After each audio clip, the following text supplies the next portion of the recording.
साथियों नमस्कार। ये अनुराग वाणी है। अब आप आज के समाचार सुनिए। दोस्तों ये मेरी जो अपना यूट्यूब आईडी है उसका नाम है ये अनुराग वाणी है। हाँ, तो कल हमने आपको शेयर की थी एक 160 साल पुराना मंदिर था। उसके अंदर जो भगवान नरसिंह का मंदिर था दोस्तों, और वो मेरठ शहर में था, काफ़ी पुरानी जगह पर था। उसका जीर्ण शीर्ण करके लोगों ने उसको सही बनाया। और आज की इस वीडियो के अंदर जो मैं आपसे बात करना चाहता हूँ दोस्तों, कल जब मैं वहाँ गया था देखने, तो एक बात ने मुझे बहुत ही परेशान किया। वो परेशानी की बात ये थी कि वहाँ पर जो रास्ता था उसके अंदर ना काफ़ी गंदगी थी। और वो छोटी छोटी सी गलियों के अंदर गंदगी कोई ट्रैफिक की नहीं थी, गंदगी कोई बाहर से कहीं कोई नहीं। वहाँ पे जो रहने वाले लोग थे या जो उन गलियों में गुजरने वाले लोग थे, वही लोग ऐसे गंदगी का वातावरण वहाँ फैल रहा था जिससे कि बहुत ही अच्छा नहीं लग रहा था। हमारे देश के प्रधानमंत्री जी नरेंद्र मोदी जी और भी बहुत सी जो एनजीओज़ हैं, और या अपने मन की भी एक बात है कि हमारे को स्वच्छ वातावरण अच्छा लगता है। सफाई सुथराई से जहाँ पर होती है वहाँ पर हमें कितना अच्छा लगता है। अब किसी हम जैसे तीन मूर्ति भवन में या कहीं और ऐसी किसी अच्छी सी जगह में, बिरला मंदिर में, ऐसे ऐसे कितनी जगहें हैं जहाँ पर अक्षरधाम मंदिर है, जहाँ पर हम देखते हैं कितनी सफाई सुथराई से रखते, तो हमारा मन भी वहाँ ऐसी जगहों में जाकर बड़ा ऊर्जावान हो जाता है। हमें बड़ा अच्छा लगता है। हम वहाँ जाके कहते हैं कितना देखो अच्छा वातावरण है यहाँ पर। तो ऐसे ही सफाई सुथराई का वातावरण डेवलप करने में अपने क्षेत्र में जहाँ हम रहते हैं या समाज के अंदर भी जहाँ कहीं भी हम जाते हैं, मैं बहुत से लोगों को देखता हूँ कि वो क्या करते हैं कि अपने घर से कूड़े की थैली लेके जाते हैं और ले जाकर जैसे ही कहीं अपने घर से दूर रोड पे गए और वहाँ जाके उन्होंने पैर मार के कूड़े की थैली को सड़क पे गिरा दिया। या कार में से गए तो कूड़े की थैली को कार हल्की करी, स्पीड कम करी और उसमें से कूड़े की थैली को निकाल कर फेंक दिया और शीशा चढ़ाया और एकदम तेज़ी से निकल के भाग गए। दोस्तों कितना बुरा लगता है, कितना बुरा लगता है देखने में, जब आप किसी अच्छे एरिए से, अच्छे क्षेत्र से गुजर रहे हों और वहाँ कहीं कूड़ा मेन रोड पे पड़ा हुआ मिल जाता है कोई एक, तो उसमें पता लग जाता है कि किसी ने जानबूझ के फेंका है। तो इस तरीके की सोच से अपने आप को निकालें। गलती से अगर कभी हो भी जाता है तो ये निश्चय कर लें कि अब आगे से ना करें।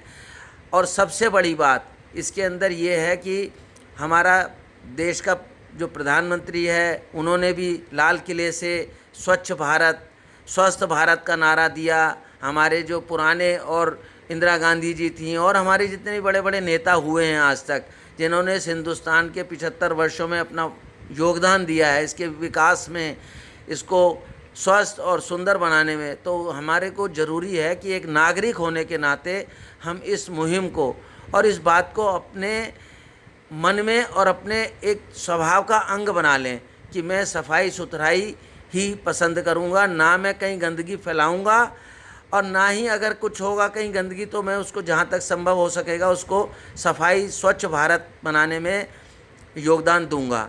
तो हम पहले तो, और सबसे सबसे ज़्यादा तो सबसे सबसे ज़्यादा मैटर ये करता है कि हम दुनिया को सुधारने से पहले सिर्फ अपने से एक प्रॉमिस कर लें कि मैं गंदगी नहीं फैलाऊंगा। एक मैं वीडियो देख रहा था, उसके अंदर एक इटली का स्टूडेंट था, उसने अपने साथियों के साथ एक इंडिया के अंदर ही एक टीम बनाई हुई थी और उन्होंने एक बात कही जो मुझे बहुत ही अच्छी लगी, वो मैं आप सबके साथ शेयर करना चाहता हूँ।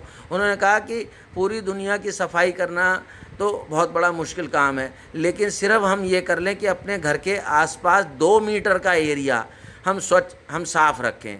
अब हर व्यक्ति ये सोचे कि मैं अपने घर के आगे 2 मीटर के एरिया को साफ़ करके रखूँगा। कोई बड़ा टारगेट नहीं है, ज़रा सोचेंगे तो।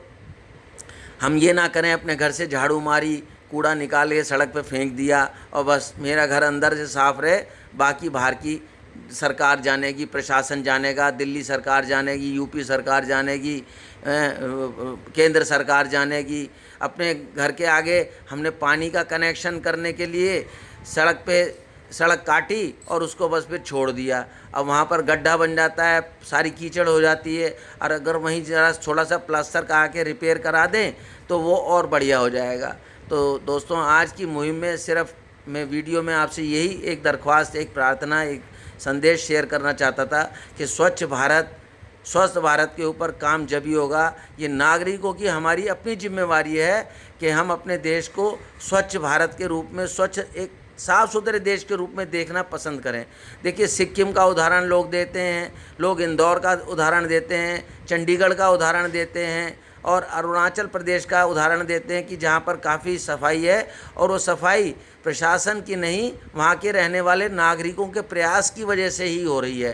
तो दोबारा आपसे फिर यही दरख्वास्त करते हुए, और ये आपसे कहने का मतलब ये नहीं कि मैं कोई एक प्रवचनकर्ता की तरह आपसे कोई बात कह रहा हूँ। मैं इस बात को कहने से अपने से खुद प्रॉमिस कर रहा हूँ, क्योंकि जब हम किसी को समझाते हैं या कहते हैं या एक शेयरिंग करते हैं तो वो एक शेयरिंग हमारी अपने साथ भी होती है, एक प्रॉमिस हमारा अपने साथ भी होता है कि मैं अगर कहीं सड़क पे जाऊंगा, कोई मैंने कहीं फल खाया तो ऐसे ही कहीं मैं उसको छिलके को नहीं फेंकूंगा, मैंने अगर खाना खाया तो कहीं मैं कागज़ को नहीं फेंकूंगा, डस्टबिन का यूज़ करूंगा, नहीं तो अपने साथ बैग में रख के जहाँ कहीं मिलेगा वहाँ उसका यूज़ करूँगा। मेट्रो के अंदर, बस के अंदर, कहीं भी हम यात्रा करें तो दोस्तों ये मेरी दरख्वास्त है, प्रार्थना है कि प्लीज़ प्लीज़ प्लीज़ सफाई का ध्यान रखें, स्वच्छता का ध्यान रखें, तभी ये सपना साकार होगा स्वच्छ भारत का। और फिर देखना अपनी इन्हीं आँखों को, जब सड़कें हमारी साफ़ होंगी, हमारा क्षेत्र, एरिया, देश जहाँ कहीं हम जाएंगे, मेट्रो में, बस में अगर साफ़ होगा तो खुद ही देखने के लिए बहुत अच्छा लगेगा।